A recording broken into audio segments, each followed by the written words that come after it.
Hello, this is Paranormal Girl, and continuing with the story of Tombstone, I will now talk about the very famous Doc Holliday, deadly doctor of the American West. I found him a loyal friend and good company.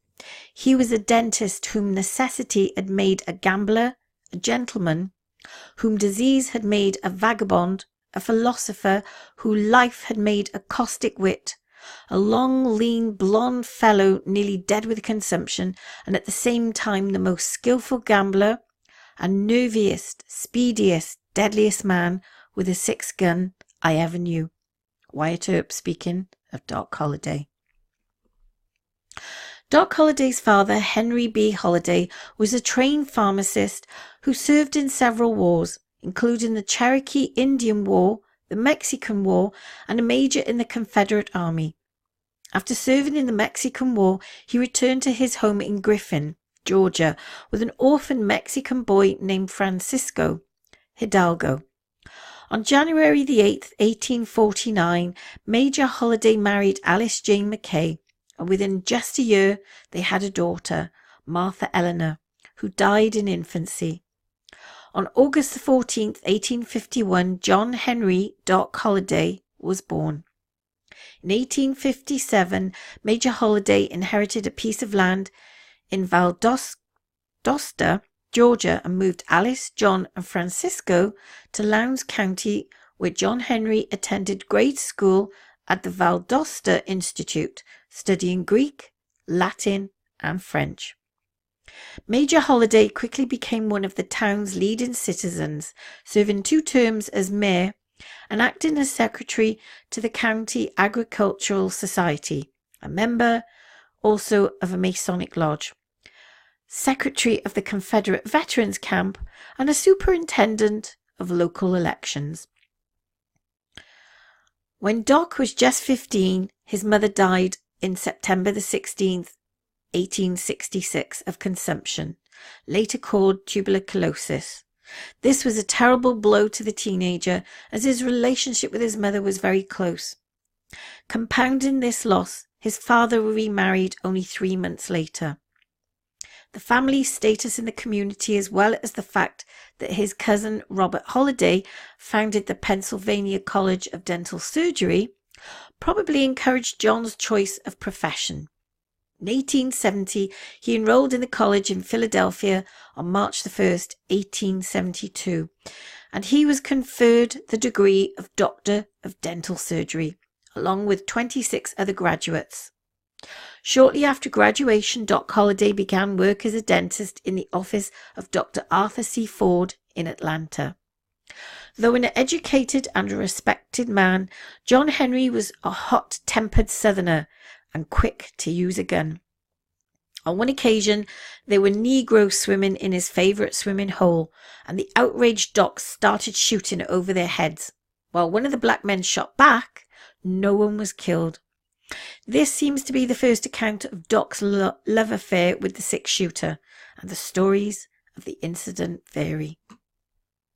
Shortly after starting his dental practice, Doc Holliday discovered that he contracted tuberculosis, most likely from his mother before she died. His adopted Mexican brother was also diagnosed with the disease and later died from it, so he may have contracted it from him as well. Doc consulted a number of physicians, was told he only had a short time to live, so he was encouraged to move to a drier climate to extend his life. So in October 1873, Doc Holliday packed up and headed for Dallas, Texas, which was the end of the railroad at the time. Bat Masterton would write in 1907 that Doc moved due to the shooting incident back in Georgia. Initially, Doc worked with another dentist by the name of Dr. John A. Seeger in Dallas. However, as the coughing spells racked his body during delicate dental procedures, his business declined, and Holliday was forced to find another way to earn a living. Out west, Doc was the most unusual character, being an extremely educated and refined man, where such things were uncommon. He was fluent in Latin, played the piano very well, was a nappy dresser, and displayed the manners of a southern gentleman. His intelligence made him a natural at gambling, and this quickly became his means of support, where he was both an active participant as well as a poker and faro dealer. However, Doc was also miserable with the knowledge of his impending death. He was moody, a heavy drinker, with no fear of death, perhaps was more prone to the life he ended up living. The thin and weakened doctor knew that a career as a gambler was a dangerous profession, requiring that he have the means to protect himself. Dedicated, he started practicing with a 6-shooter and a long, wicked knife, honing his skills. The first account of a gunfight occurred on January 2nd, 1875, when Doc and a local saloon keeper named Austin had a disagreement which quickly turned to violence. While several shots were fired, neither man was struck, and both men were arrested, which was reported in the Dallas Weekly Herald.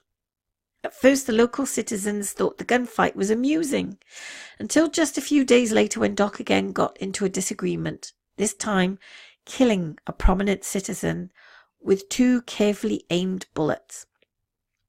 Fleeing Dallas with a posse right behind him, Holliday headed to Jacksboro, Texas, a wild and lawless cow town near an army post.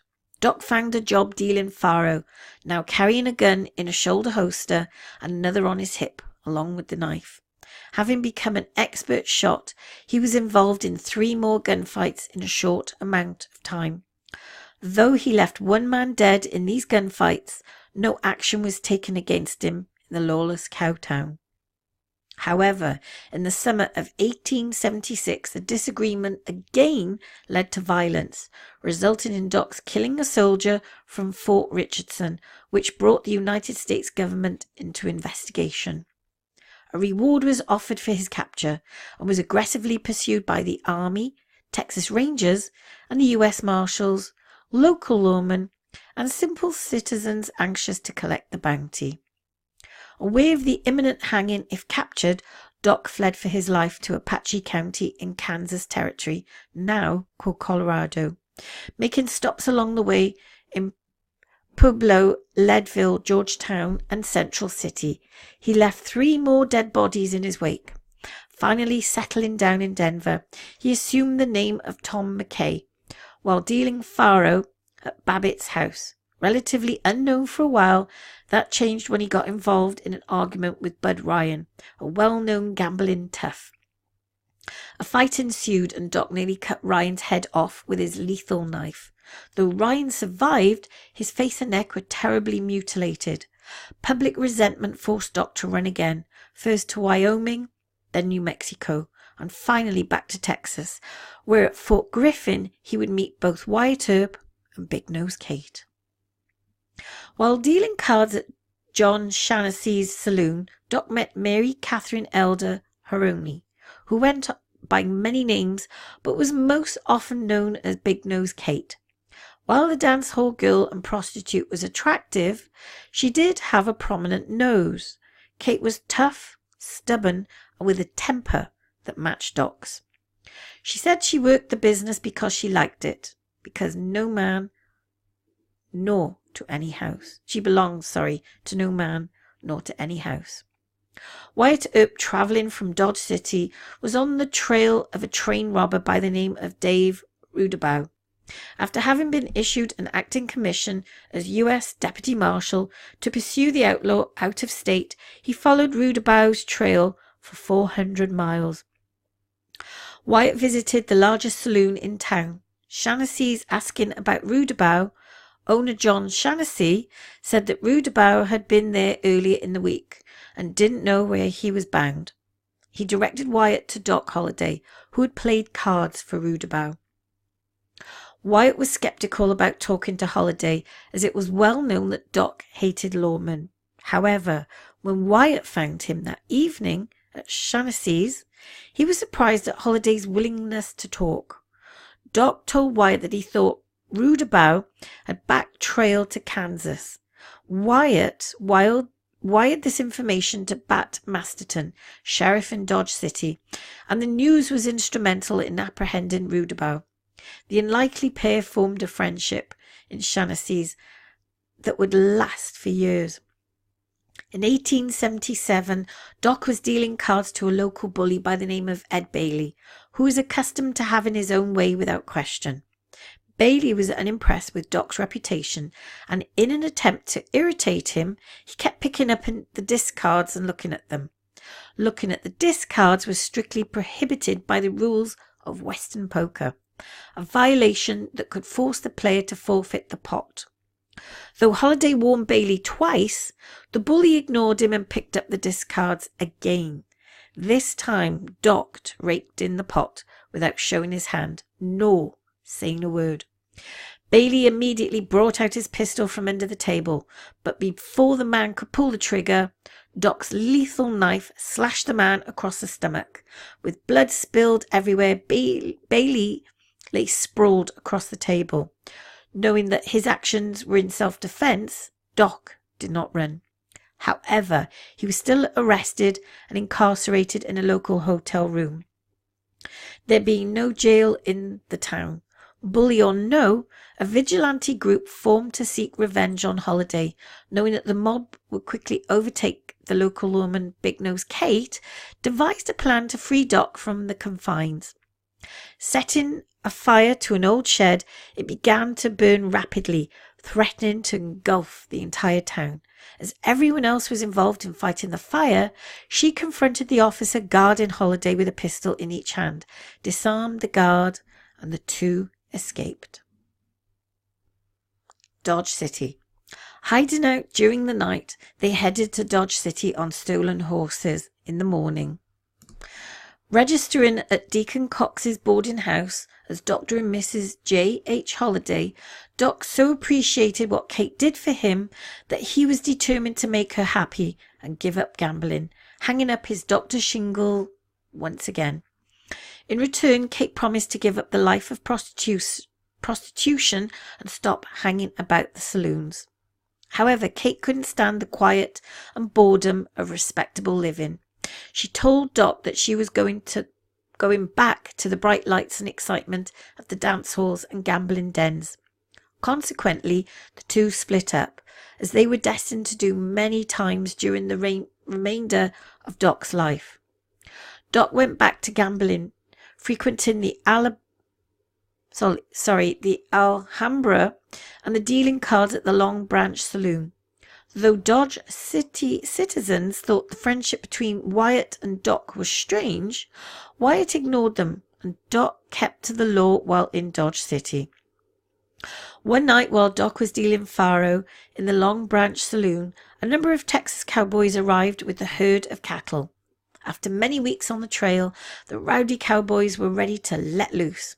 Leading the cowboy mob was a man named Ed Morrison, whom Wyatt had humiliated in Wichita, Kansas, and a man named Tobe Driscoll.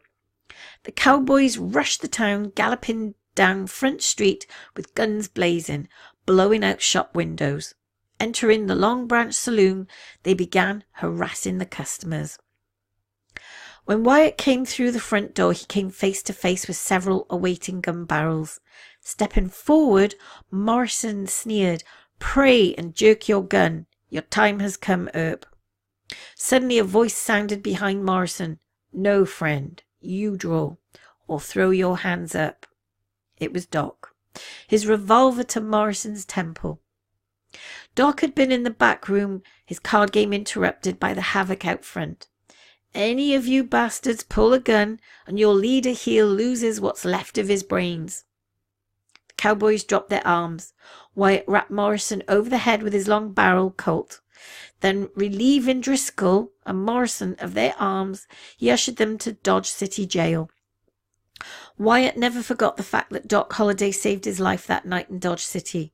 Responding later, Wyatt said, "The only way anyone could have appreciated the feeling I had for Doc after the Driscoll-Morrison business would have been to have stood in my boots at the time Doc came through the Long Branch doorway."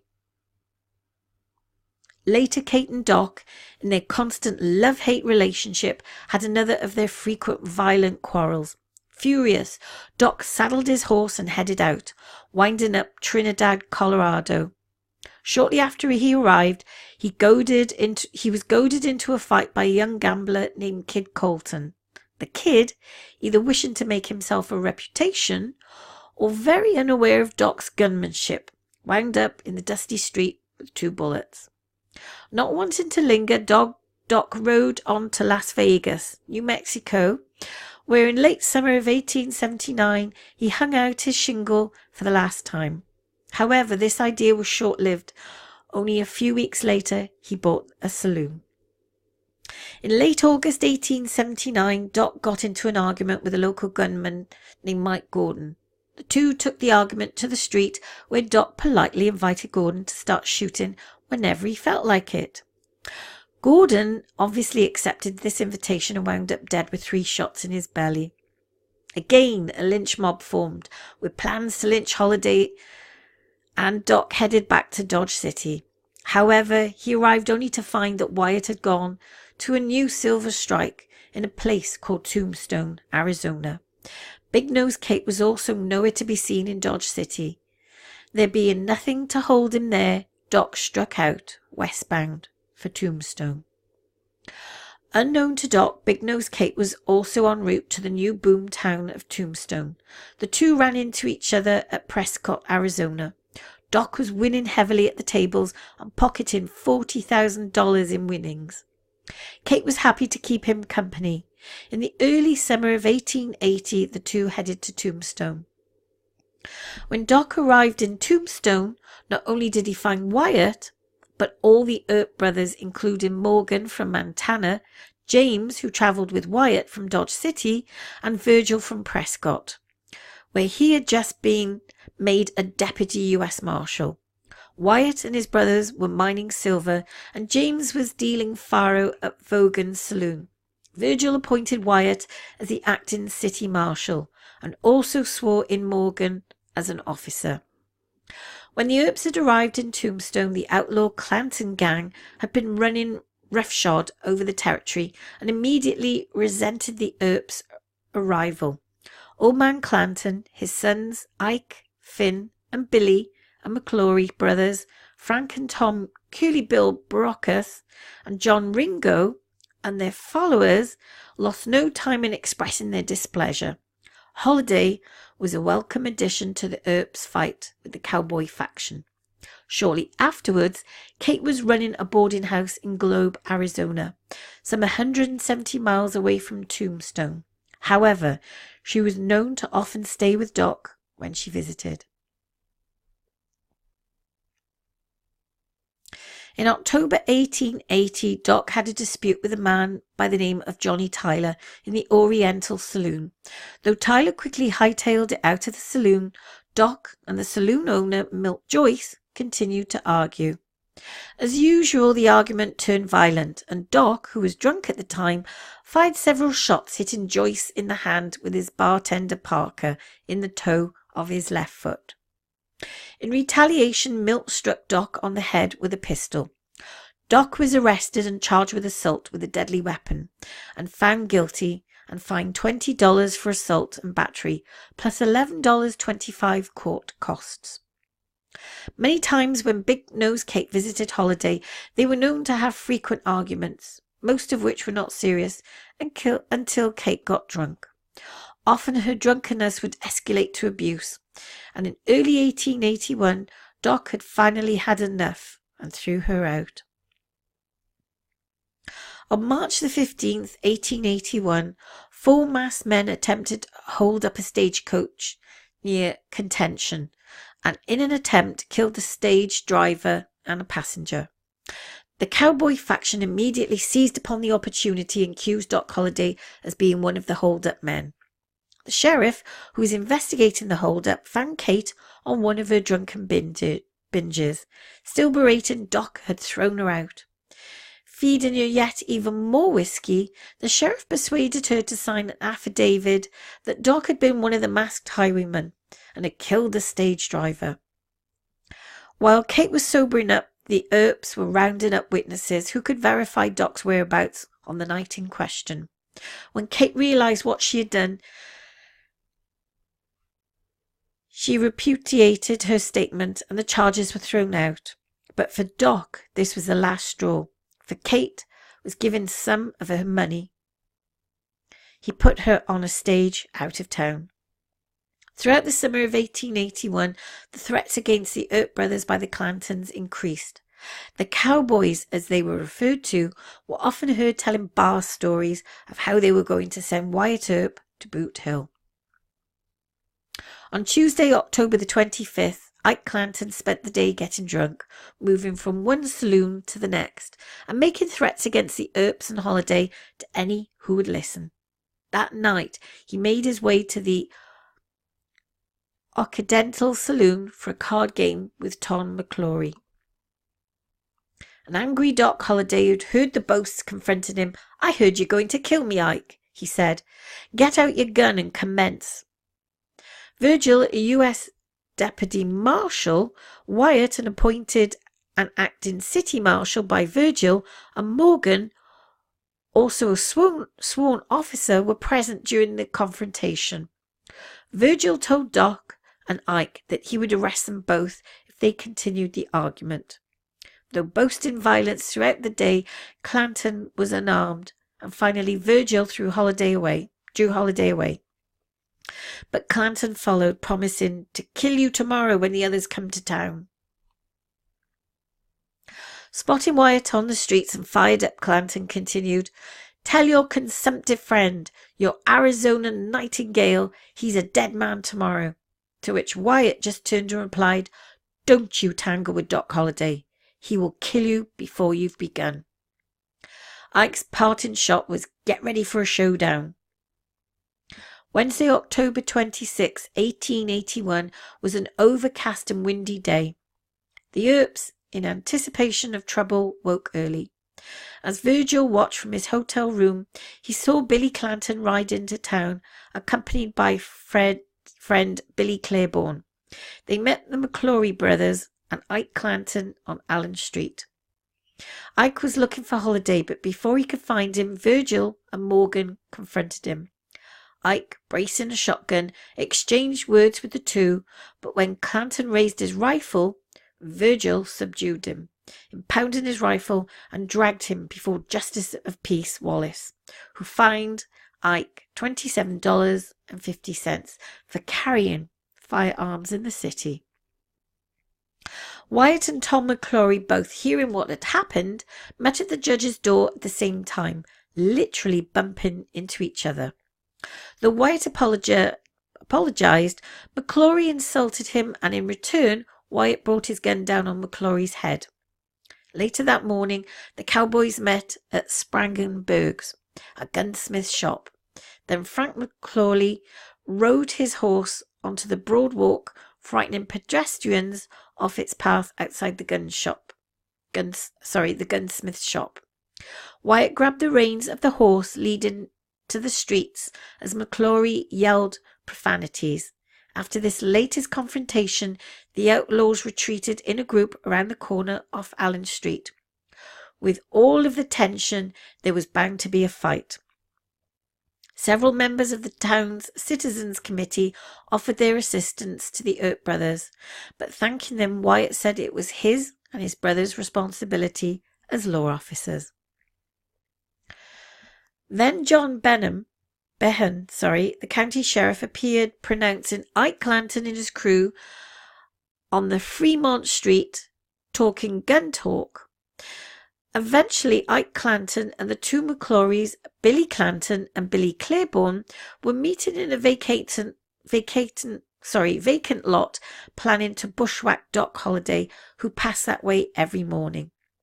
Virgil, as chief marshal, agreed to go down there to break them up, but contended that Behan would accompany him. Behan only laughed. "Hell, this is your fight, not mine." However, the cowboys were surprised when the Earps showed up, and Doc was with them. As they made their way to the OK Corral, witnesses said that the three Earp brothers were all dressed in black, with firm, mean grimaces on their face, while Doc was nattily clad in grey and was whistling. Where the two forces finally met was actually 90 yards down an alley from the OK Corral. The actual gunfight took place at Fremont Street between Fly's Photo Gallery and Jersey's Livery Stable. The Earps passed by the OK Corral but cut through the alley where they found the troublemakers waiting at the other end. There, under arrest for attempting to disturb the peace, Virgil announced as senior officer he displayed only a non-threatening walking stick, having given his shotgun to Doc to carry. The wrestlers tightened and Morgan and Doc simultaneously braced for action. "Hold on, I don't want that," cried Virgil. What happened next was a blur, occurring in 30 seconds. The shooting started when Billy Clanton and Frank McClory cocked their pistols. It is not really known who fired the first shot, but Doc's bullet was the first to hit home, tearing through Frank McClory's belly and sending McClory's own shot wild through Wyatt's coattail.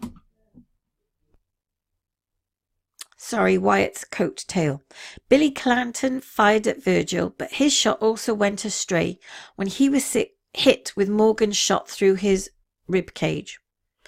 Billy Claiborne ran as soon as the shots were fired and was already out of sight. Ike Clanton, too, panicked and threw his gun down, pleading for his life. "Fight or get out like Claiborne," Wyatt yelled, and watched Ike desert his brother Billy as he ran towards the door of the photography shop. But Ike then withdrew a hidden gun, firing one more round towards Wyatt before disappearing. The sound distracted Morgan enough so that Tom McClory sent a bullet into Morgan's side. Doc instantly countered, blowing Tom away with blasts from both barrels of his shotgun.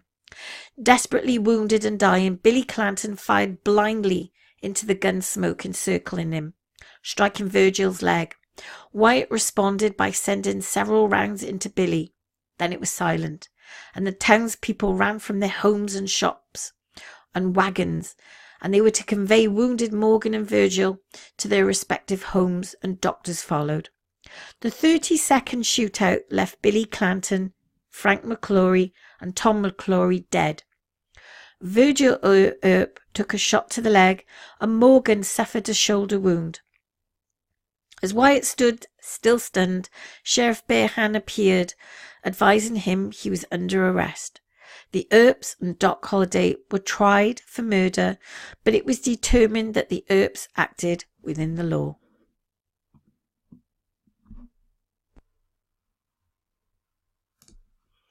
On January 17, 1882, a supposedly famous confrontation took place between Wyatt, Doc, and John Ringo.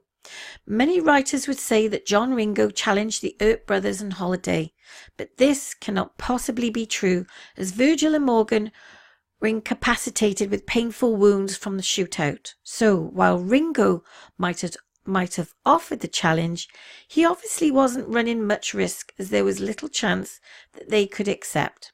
The Earps also knew that Ringo had been drinking heavily and that the whiskey was talking. On March 18, 1882, the cowboy gang struck again while Morgan Earp was playing pool at Campbell and Hatch's saloon. A shot was fired from the darkness of the alley, striking Morgan in the back. Morgan's body was dressed in one of Doc Holliday's suits and shipped to the parents in Colton, California for burial. Just 2 days later, the Earps party encountered Frank Stillwell and Ike Clanton at the Tucson Railroad Station, and Wyatt chased Stillwell down the track, filling him full of holes. A coroner's jury named Wyatt and Warren Earp, Doc Holliday, Texas Jack Vermillion, and Sherman McMasters the men who'd killed Stillwell, and warrants were issued for their arrests. Earp sought vengeance on the men who shot Virgil and killed Morgan, and killing Stillwell was just his first step, and Doc Holliday rode beside him all the way. Wyatt heard that Pete Spence was at his wood camp in the Dragoons on March 21st, 1882, and he and his men quickly headed out, finding not Pete Spencer, but Florentino Cruz. The frightened Cruz named all the men that had murdered Morgan, himself included. Earp and his men filled Cruz with bullet holes. The Earp posse rode out once again, and on March 24th, 1882, they ran into Curly Bill Baracus and 8 of his men near Iron Springs. A gunfight ensued where Curly Bill was killed and Johnny Barnes received a wound from which he eventually died. In just over a year, the Earp posse, along with Doc Holliday, eliminated Old Man Clanton, Billy Clanton, Frank McClory, Tom McClory, Frank Stillwell, Indian Charlie, Dixie Gray, Florentino Cruz, Johnny Barnes, Jim Crane, Harry Head, Bill Leonard, Joe Hill, Luther King, Charlie Snow, Billy Lang, Zwing Hutt, Billy Grounds, and Hank Swillen. Pete Spence turned himself to the authorities where he could hide in the penitentiary.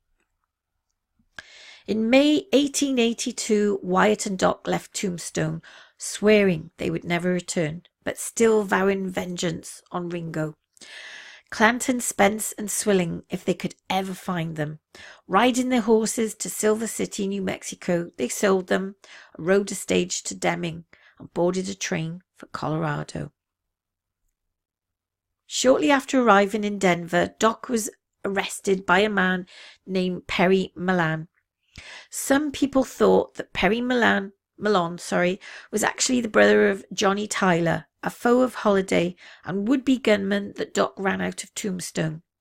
On May 22nd, 1882, while Doc was in jail, the Denver Republican printed the following: Holliday has a big reputation as a fighter and has probably put more wrestlers and cowboys under the sod than any other man in the West.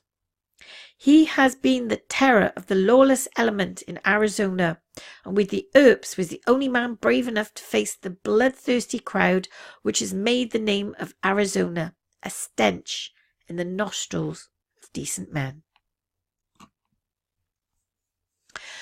Malan told the paper that he was standing alongside Curly Bill Baracus when he was killed.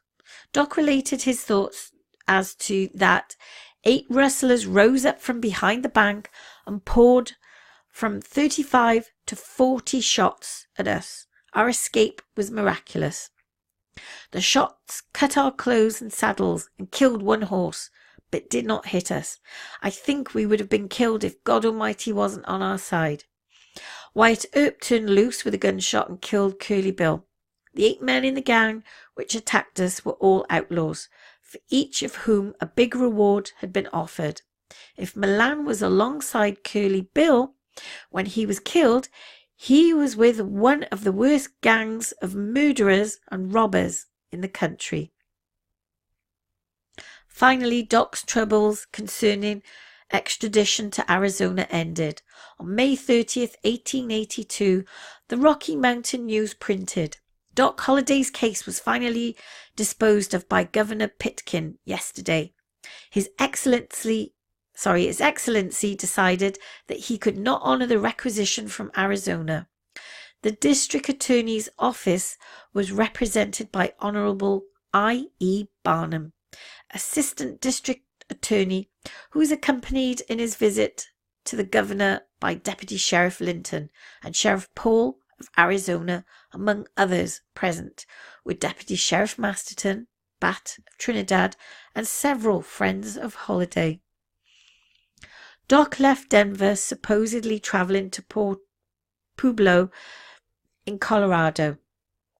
However, on July 14, 1882, when Doc was allegedly still in Colorado, John Yost, a teamster in Arizona Territory, discovered a body intertwined amongst the branches of an oak tree east of Dragoon Mountains. A bullet had entered the head in the right temple and exited through the top of the head. The body turned out to be that of John Ringo, sworn enemy of Doc Holliday. Though Bat Masterton, Warren Earp, and some newspaper friends attempted to create an alibi, claimed that Doc had never left Colorado, the truth was Wyatt Earp and Doc Holliday had returned to Arizona. Whilst there, they met up with some of their friends, Fred Dodge, Oregon Smith, Johnny Green, John Meager, and probably Lou Cooley. Ringo had been spotted by the group, and next he was found dead. Doc then headed to Leadville, where he led a quiet and uneventful life until the afternoon of August 19, 1884. Around 5 p.m, Doc was in Hyman's saloon, and as Billy Allen entered, Doc, having known Allen, was looking for trouble. He levelled his pistol, sailing a bullet over Allen's head, barely missing him. Allen turned, intending to flee, but tripped over the threshold, and pitching forward, landed on his hands and knees. Reaching over the tobacco counter, Doc fired again, hitting Allen in the right arm. Holliday would have shot him again, but the bartender rushed up from behind and clamped down on his gun hand. In a news report only days later, the Leadville Daily Democrat, August 26, 1884, stated, in part, the following: the public sentiment, which has nothing to do with the law, is largely in favour of Holliday. The manlier class of the community not only appreciate this, but have a little criticism to make as to his actions in connection with the trouble with Allen. Holliday faced a long legal process, his popularity notwithstanding. But on March 28, 1885, a jury found him not guilty of the shooting or attempted murder. The courthouse in Leadville today still shows the arrests of the infamous gunfighter and gambler Doc Holliday in its jail records. There was one more flurry of activity during the last week of October 1885, when word on the street told of more gunplay. But the Leadville police kept a strict watch out for the concealed weapons, and no violence came to pass. By the winter of 1885, Holliday, fearing a bout of pneumonia in the city in the clouds, migrated to Denver. Though he did not improve in Denver, he was able to see his old friend Wyatt Earp in the late winter of 1886, where he met in the lobby of the Windsor Hotel. Sadie Marcus described the skeletal Holliday as having a continuous cough and standing on unsteady legs. Holliday's health continued to deteriorate. As a realist, Doc was not one to believe in miraculous cures, but hoping that the Yampa hot springs and sulfur vapors might improve his health, he headed for Glenwood Springs, Colorado in May 1887. Registering at the fashionable Hotel Glenwood, he grew steadily worse, spending his last 57 days in bed at the hotel, and was delirious 14 of them. On November the 8th, 1887, he awoke, clear-eyed, and asked for a glass of whiskey. It was given to him, and he drank it down with enjoyment. Then looked down at his bare feet, and he said, "This is funny," and he died. He always figured he would be killed with his boots on. Doc Holliday had come west years before, knowing his days were numbered. He never believed he would die in bed. He often said that his end would come from lead poisoning, or at the end of a rope, a knife in his ribs, or that he might drink himself to death. His obituary in Leadville Corbinate Chronicle on November 14, 1887 stated the following: "There is scarcely one in the country who had acquired a greater notoriety than Doc Holliday.